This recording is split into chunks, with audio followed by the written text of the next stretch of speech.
너무 착하게만 살지 말아요. 혹시 어렸을 때부터 착하다는 말을 많이 들으며 크셨나요? 부모님이나 선생님, 친척 어른들이 하시는 말씀을 절대 거스르지 않고 어려운 일이 좀 있어도 불평 없이 잘 참으셨는지요? 성인이 된 지금도 맡은 일에 대해서 책임감 있게 최선을 다하며 남에게 조금이라도 피해가 가지 않도록 노력하며 살고 계시나요? 나를 힘들게 하는 사람을 만나도 부당한 대우를 받아도 나만 좀 참으면 된다는 생각에 그냥 아무 말 없이 넘어가고 또 남에게 상처될 말이나 관계가 불편해질 수도 있는 말은 잘 할 줄 모르고요. 이렇게 정말로 착한 사람일수록 심리적 우울증이라든가 공황장애, 직장과 가족관계에서 오는 화병 같은 마음의 병을 앓고 있는 경우가 많습니다. 그분들은 공통적으로 말도 차분히 하고 성품 자체가 순해 남들에게 배려도 잘합니다. 자신이 하고 싶은 일이나 생각하는 방향이 있어도 다른 사람들이 다른 것을 원하면 나 하나 희생하는 것쯤은 몸에 밴 분들이죠. 이렇게 착한 분들에게 하늘도 무심하시지 왜 이런 마음에 시련을 주시나 안타까웠던 적이 한두 번이 아니었습니다. 사실 저도 어렸을 때부터 내성적이고 유순한 편이라 착하다는 말을 많이 듣고 자랐습니다. 부모님께 걱정 안 끼치는 착한 아들, 선생님 말씀 잘 듣는 착한 학생, 그게 좋은 것인 줄로만 알았습니다. 그런데 미국에서 공부를 하면서 그냥 착하기만 한 것은 문제가 있다는 것을 처음 느꼈죠. 그룹 과제를 할 때 똑똑하고 기센 학생들과 함께 하다 보니 모두가 기피하는 부분만 저에게 자꾸 맡겨졌습니다. 좋은 게 좋은 거라고 넘어가기 일쑤였지만 그런 일이 반복되니 스트레스가 이만저만이 아니었습니다. 저만 계속 힘들어지더라고요. 이 고민을 친한 미국인 선배에게 털어놓았을 때 그는 이렇게 조언해 주었어요. 다른 사람보다 본인에게 먼저 착한 사람이 되세요. 순간 뒤통수를 한 대 얻어맞은 듯 했습니다. 나 역시 그때까지 다른 사람들이 나를 어떻게 생각할까만을 염려하며 살았던 것입니다. 나를 아껴준다는 것, 나를 사랑한다는 것에 대해 한 번도 제대로 생각하고 느껴본 적이 없었던 것이죠.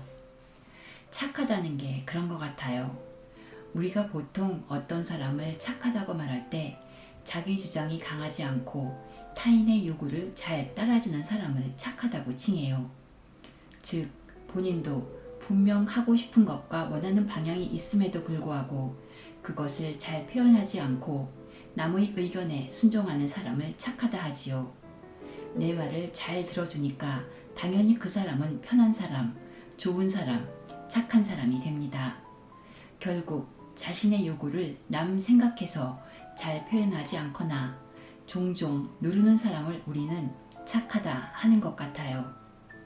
꼭 다 그렇다고 단정해 말할 수는 없지만 우울증과 같이 심리적으로 아픈 착한 분들과 얘기하다 보면 어렸을 때 부모님 등 양육자와의 관계에서 반복되는 일종의 패턴을 찾을 수가 있어요. 예를 들어 가부장적인 아버지나 성격이 강한 어머니 아래에서 자란 분들이 유독 많은 것 같아요. 아니면 형제들 사이에 끼어서 상대적으로 부모님으로부터 많은 관심을 받지 못해 부모님께 원하는 것을 해드림으로써 인정받으려는 욕구가 컸을 수도 있고요. 어떤 경우에는 부모님 서로의 관계가 좋지 않거나 가정 형편이 어려워 나라도 말을 잘 들어 힘들어하는 부모님을 편하게 해드려야지 하는 마음을 먹었던 분일 수도 있고요. 그런데 문제는 너무 타인의 요구에 맞춰 살다 보면 나도 모르게 내 안의 욕망이나 감정에 소홀해진다는 점입니다. 내가 지금 느끼고 있는 것들을 소중히 여기지 않고 소외시키고 무시하니 어른이 돼서도 내가 정말 뭘 하고 싶은지, 내가 대체 누구인지 잘 몰라요. 더불어 부당한 대우를 받거나 나를 힘들게 하는 사람을 만났을 때도 자신이 느끼는 분노와 억울한 감정을 제대로 표출하지 못하니 상대를 향해서야 할 정당한 분노가 내면에 갇혀 본인 스스로를 공격하게 됩니다. 나는 왜 이렇게 화도 제대로 못 내는, 말도 제대로 못하는 바보 멍청이일까? 하고 말이죠. 우선 이 점을 꼭 기억해 주세요. 지금 내가 느끼는 감정은 무시당해도 되는 하찮은 것들이 아니라 나에게 관심받아야 할 아주 소중한 것들이라는 사실을요. 또한 내가 억압하고 무시한다고 해서 내 안의 감정들이 쉽게 사라지지는 않는다는 것을요. 많은 심리적 문제는 억압이 습관화되면서 그 억압된 감정의 에너지가 건강하게 마음 밖으로 흐를 수 있는 길을 찾지 못해서 생겨요. 물도 흐르지 못하고 한 곳에 고이면 썩는 것처럼 감정도 그렇게 되는 것이죠. 지금이라도 늦지 않았습니다. 이제부터는 남들이 나에게 하는 기대를 따르기 이전에 내 안에서 무엇을 원하는지 그 내면의 소리를 들어보세요. 사람들로부터 이거 해달라 저거 해달라는 요구가 있어도 내가 정말로 하기 싫다는 감정이 올라오면 그것을 해주며 감당이 안 될 정도로 나를 소진시키지 마세요. 그리고 내가 지금 느끼는 감정을 상대가 이해할 수 있도록 표현해보는 노력을 해보세요. 혹시 내 감정을 있는 그대로 표현하면 상대가 나를 싫어하지 않을까, 관계가 이상해지지 않을까 미리 걱정하지 마세요. 상대는 내가 그런 느낌인지 모르기 때문에 그런 식으로 요구할 수도 있습니다. 남들이 다 짜장면 먹겠다고 해도 내가 볶음밥 먹고 싶으면 나는 볶음밥 먹을래요 라고 당당하게 말해도 괜찮아요. 우리에겐 다른 사람에게 좋은 사람이 되는 것도 좋지만 그 이전에 나를 먼저 아껴줘야 할 의무 또한 있습니다. 너의 존재만으로도 이미 충분해. 호주와 뉴질랜드 교민을 위한 법문 요청이 있어 난생 처음 적도를 넘었다. 1년 전부터 했던 약속인지라 먼 거리였지만 꼭 가야 했다. 그리고 나에게 이번 여행은 또 다른 약속 하나를 지키는 일이기도 했다. 대학원 시절 가장 친했던 친구를 방문하는 일이었다. 미국 대학원에서 함께 공부한 그 친구는 학위를 마친 후 호주에서 교수로 생활하고 있었고 그 친구에게 호주로 꼭 한번 만나러 가겠다고 약속한 지가 벌써 10년이 넘었다. 연말이 되면 어김없이 도착하는 친구의 크리스마스 카드를 볼 때마다 지키지 못한 친구와의 약속이 떠올랐는데 이번에 그 약속을 지킬 수 있게 되었으니 참으 기대가 되었다. 적도를 넘고 보니 한국과는 날씨가 정반대였다. 법회가 있던 날의 기온이 35도까지 올랐다. 그리고 남반구에선 해가 잘 드는 집을 고를 때 우리와는 다르게 남향이 아닌 북향인 집을 구해야 한다는 것을 배웠다. 또한 주로 남쪽이 아닌 북쪽으로 강이 흐르고 밤하늘에는 북두칠성이 아닌 남십자성이 빛나고 있었다. 내가 살던 곳과는 정반대로 달랐지만 법회를 찾은 교민들의 마음은 외국이라고 해서 크게 다르지 않은 듯했다. 고되고 외로운 이민자의 삶을 잘 알기에 잠시나마 위안의 말을 건넬 수 있어 마음이 뿌듯했다. 약속한 법회들을 모두 마치고 마침내 호주 친구네 집으로 향했다. 대문에 벨을 누르자 친구가 활짝 웃으며 문을 열고 반겨주었다. 마치 이상가족을 만난 듯 누가 먼저랄 것도 없이 서로를 얼싸안고 두 손을 꽉 잡았다.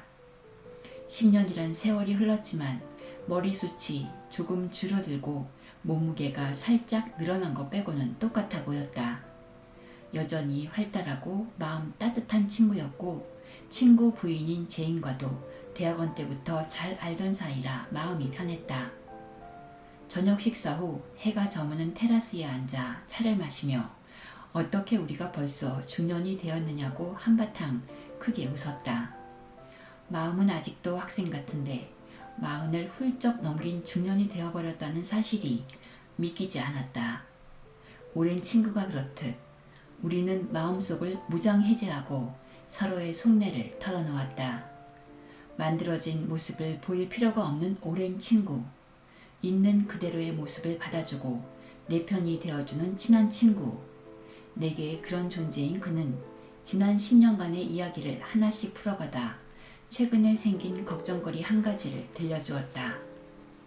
그의 걱정은 다름 아닌 일을 하고 있지 않으면 마음이 불안해진다는 것이었다. 예전부터 이런 불안 증세가 있어 몸과 마음이 지쳐갔는데 최근에는 더 심해진 모양이었다. 부인인 제이는 이러다 남편 몸이 크게 상하지 않을까 걱정된다고 말했다. 일 중독에 걸린 사람처럼 컴퓨터 앞에서 매일 밤 12시가 넘도록 일만 하고 잠도 깊이 들지 못하고 항상 바쁘다는 것이다.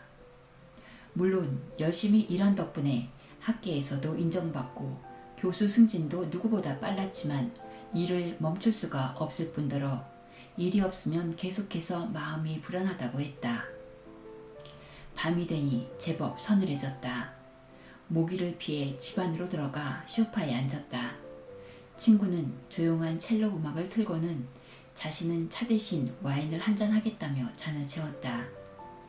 오래전 친구는 내게 자신의 유년 시절이 참으로 힘겨웠다고 말한 적이 있다. 사회적으로 봤을 땐 성공했지만 밖에서 받은 스트레스를 집안에서 화와 짜증으로 푸는 아버지 때문에 항상 살얼음판을 걷는 기분이었다고 했다. 특히 술을 마실 때면 아버지는 이상한 사람으로 들변했고 가끔씩 손찌검까지 하셨다 했다. 어머니는 그런 아버지를 피해 집을 떠나 있곤 했고 어머니의 부재로 인해 친구는 장남으로서 여러 동생을 돌봐야 했다. 아버지가 언제 또 폭발할지 몰라 늘 전전긍긍하며 두려움에 떨어야 했던 시간이었다. 친구의 어린 시절 상황을 다시 떠올리고 보니 친구의 일 중독 현상과 불안 증세가 어디서 시작되었는지 조금은 짐작이 되었다. 조금이라도 친구에게 도움이 되고 싶은 마음에 조심스럽게 이야기를 꺼냈다. 사람마다 상황이 다르기 때문에 단정 짓기는 어렵지만 일 중독이 되는 원인 중 하나는 어렸을 때 부모님이 내 존재 자체를 사랑해 준다는 느낌보다는 내가 뭔가를 잘했을 때만 부모님으로부터 인정받는다고 느끼며 자랐던 데 있는 것 같아. 자식에 대한 관심이 없거나 아니면 칭찬에 아주 인색했던 부모님 아래에서 자란 경우에는 특히 더 그런 것 같아. 더군다나 아버지의 주사와 폭력으로 인해 어린 내 마음은 항상 불안했을 것이고 너를 보호해야 할 엄마마저 집에 없었으니 얼마나 힘들었겠니? 아마도 아버지가 언제 폭발할지 모르는 상황에서 어린 네가 할 수 있었던 유일한 일은 아버지가 원하는 말을 잘 들어주는 일이었을 거야. 그렇게 자라 성인이 된 지금은 아버지 대신 세상이 나에게 요구하는 것들을 들어주고 있지 않으면 왠지 마음이 불안하고 내 존재는 아무런 의미가 없다고 느껴질 수 있을 거야. 친구는 동의하듯 고개를 끄덕였다. 자신이 느끼는 불안함의 근원을 찾아보려는 듯 했다. 그런데 너는 이미 존재한다는 것 자체만으로도 사랑받을 만한 거야. 세상이 너에게 요구하는 것을 잘 해냈을 때만 가치가 있는 것이 아니고 이미 그 전부터 너는 소중한 존재야. 아직도 불안에 떨고 있는 내 안의 내면 아이에게 따뜻한 눈빛을 보내주고 그 아이를 사랑해줘. 엄마도 없이 동생들을 위해 혼자 아버지의 화를 감당해내는 일이 얼마나 힘들었니? 대화를 나누다 보니 나도 친구도 눈물을 흘리고 있었다. 친구는 눈물로 가득한 눈을 한참 동안 감고 있다 차분히 말했다. 그렇구나. 불안에 떨고 있는 사랑받지 못한 꼬마아이가 내 안에 있었구나. 그 아이는 어른인 나에게 자기를 버려둔 채 일만 하지 말고 자기에게도 관심을 가져달라고 애원하는 것 같아. 그동안 나는 다른 사람들의 눈치만 봤지 내 안에서 떨고 있는 내면의 아이에게는 너무도 무심했구나. 며칠 후 그 집을 떠나면서 친구를 위해 작은 메모를 남겨놓았다.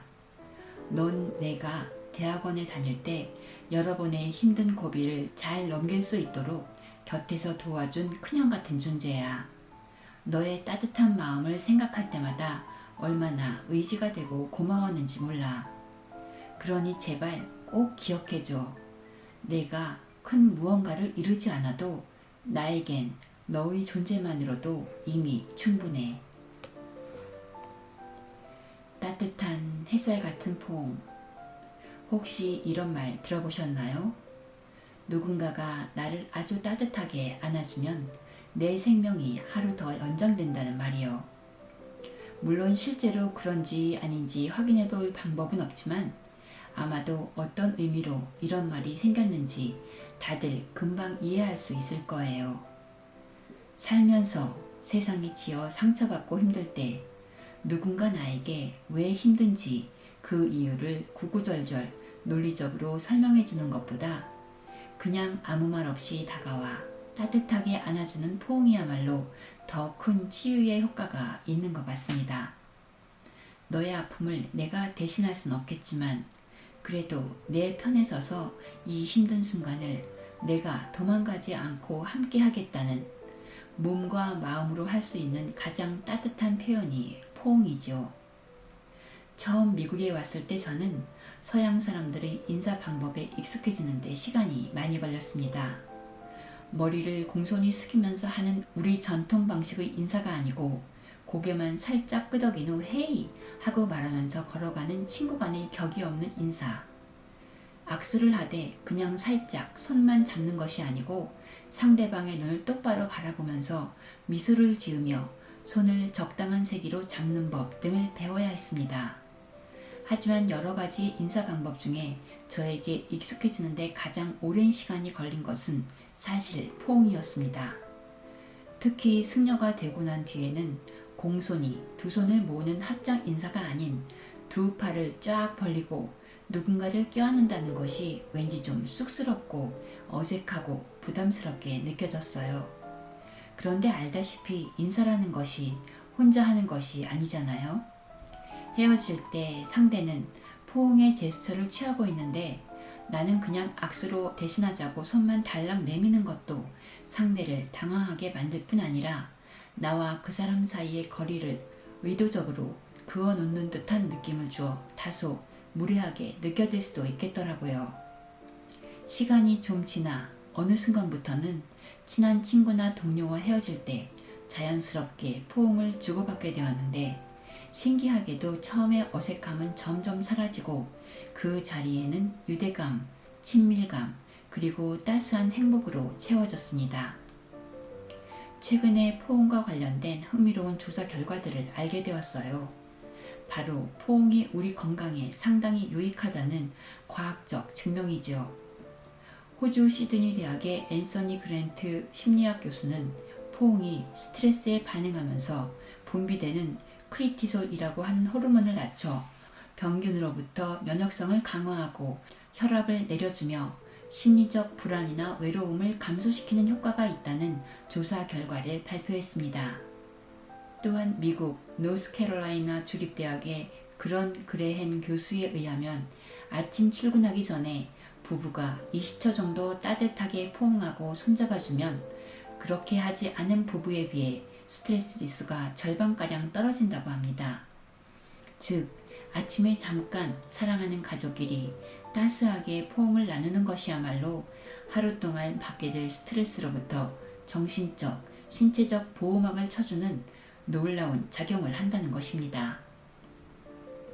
종교인으로서 저도 종종 그런 보호막을 사람들에게 쳐주어야 할 때가 있어요. 지금도 기억에 남는 분이 계시는데 서울에서 제 책을 읽은 독자와의 만남을 가질 때였습니다. 어떤 여성분이 제 책에 사인을 받는 도중 갑자기 울먹이면서 이렇게 말씀하시는 것이에요. 스님, 2달 전에 애들 아빠가 갑자기 교통사고로 세상을 떠났어요. 충격 때문에 지난 2달간을 집안에서만 멍하니 보냈어요. 제가 너무 힘들어하니까 동생이 옆에서 안타까웠는지 스님 책을 선물로 주면서 읽어보라고 했는데 첫 장부터 얼마나 울었는지 몰라요. 아이를 둘 키우고 있는데 왠지 스님을 만나뵈면 마음의 용기를 얻을 것 같아서 아침 일찍부터 기차 타고 지방에서 이렇게 올라왔습니다. 그분의 얼굴을 보니 이미 눈물로 가득했고 목소리는 힘겹게 떨리고 있었습니다. 그 순간 저도 모르게 자리에서 일어나 그분 앞으로 다가가고 있었습니다. 그리고는 두 팔로 따스하게 한참을 안아들인 후 울고 계신 그분을 향해 이야기했습니다. 먼저 가신 아이들 아빠를 위해 저도 함께 기도하겠습니다. 아마도 아이들을 돌보며 하루하루 열심히 살아가는 모습을 저 세상에서 보고 계실 거예요. 지금은 많이 외롭고 힘들지만 지금의 경험 때문에 훨씬 더 지혜롭고 강한 나로 거듭나실 것입니다. 이제부터 점차 괜찮아지실 것입니다. 너무 걱정하지 마세요. 흐느끼시는 그분을 안으며 조용히 속으로 다짐했습니다. 내가 비록 많이 부족하지만 사람들에게 작은 위로와 용기를 줄 수 있는 따뜻한 햇살 같은 종교인이 되자고요. 또한 나의 포옹이 필요한 분이라면 언제든지 인색하게 굴지 말고 기꺼이 안아드리자고요. 이 글을 읽으시는 분들도 힘들어하는 가족이나 친구를 종종 따스하게 포옹해주세요. 그로 인해 정말로 생명이 하루 더 연장될지도 모르잖아요. 감사합니다.